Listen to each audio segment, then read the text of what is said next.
Hi, I'm Alison Beere of alisonbeere.com, and in this video we are going to look at the best Procreate brushes that you can use when you're cartooning. Of course, how one defines what the best brushes are depends entirely on what you're planning to use them for. So what I'm going to do today is show you how I have pulled all my favorite brushes, the ones that I use most often, into my very own brush set, because there's so many options available in Procreate on your iPad that it can get quite overwhelming, and you can spend a lot of time going back and forth into all the various subsections of sketching, inking, and so on. So here you can see I have my very own brush set up, Ali's Favorites, and if you want to download it in its entirety, there is a link to do so below this video. You can get it on my website, and I keep them pretty much in order of how often I use them. So looking at what comes out of the inking section first, the gel pen, obviously that comes out of the inking section. The studio pen is an inking brush, the technical pen, the ink bleed pen, surprise, surprise, all inking. Then looking at the painting section, I have this round brush comes directly out of the painting section, as does this soft pastel brush. And then my customized watercolor round brush actually is derived from the round brush right below it, but I've customized it to get a watercolor effect, which I like and I couldn't find in the actual standard brushes. The final brush that I use and absolutely love is this Bokeh Lights brush, and I'm not even sure how to pronounce it, but it comes out of the luminance section on your Procreate app, and it's really, really helpful. What I'm going to show you in the next section is what I do with each of these brushes. Let's start with the last brush first, this Bokeh Lights brush, which is really a special effects brush, and these little dots that you see in the middle of my screen, you can see I'm using the Bokeh Lights brush to give that kind of lighting effect and the tiny little dots.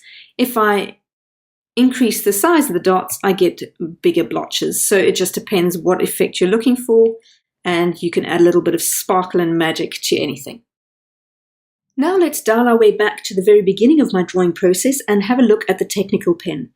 The technical pen is what I use for sketching, so I always have a sketch layer in my cartooning document, and you can see here it's really, really rough, and this is where I use my technical pen. Sometimes I'll use it in this blue from the Iconic palette, I'll use this kind of blue, or I'll just use a grey of some sort to do my underlying sketch before I actually start cartooning properly.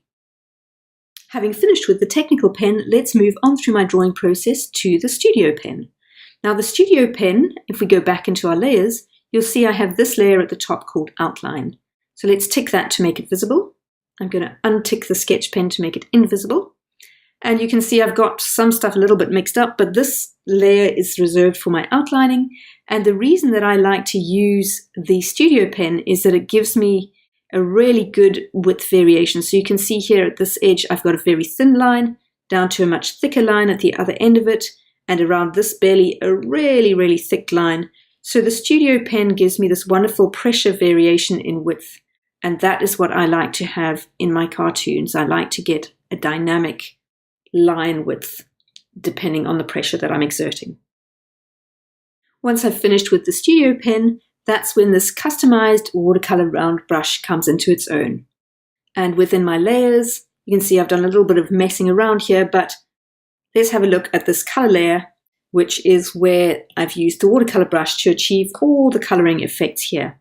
So the special thing about my watercolor brush is that it's only a 20% opacity, and it has some width variations, but not too much, and that allows me to build up amazing rich colors here. So I love my customized watercolor brush.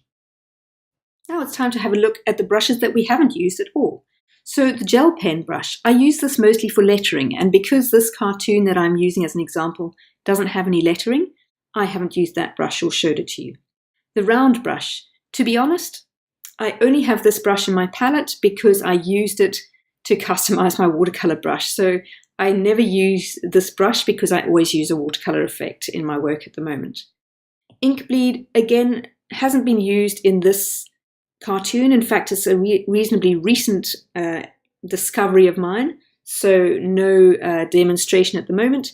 And soft pastel, again, I use it for particular projects, but not this particular project. So I do have some things that I do with the soft pastel brush, but it's not top of the pops with me. Time for a quick recap then. To my mind, the absolute best Procreate brushes for cartooning are the technical pen, which I use for doing all my sketching, the studio pen, which I use to do my black outline line work, and then my customized watercolor round brush, which I use to produce all the rich color effects that I use in my work.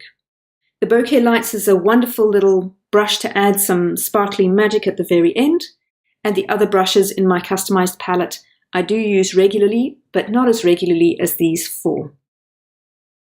Did you like this video? If so, please give it a thumbs up and subscribe to my channel.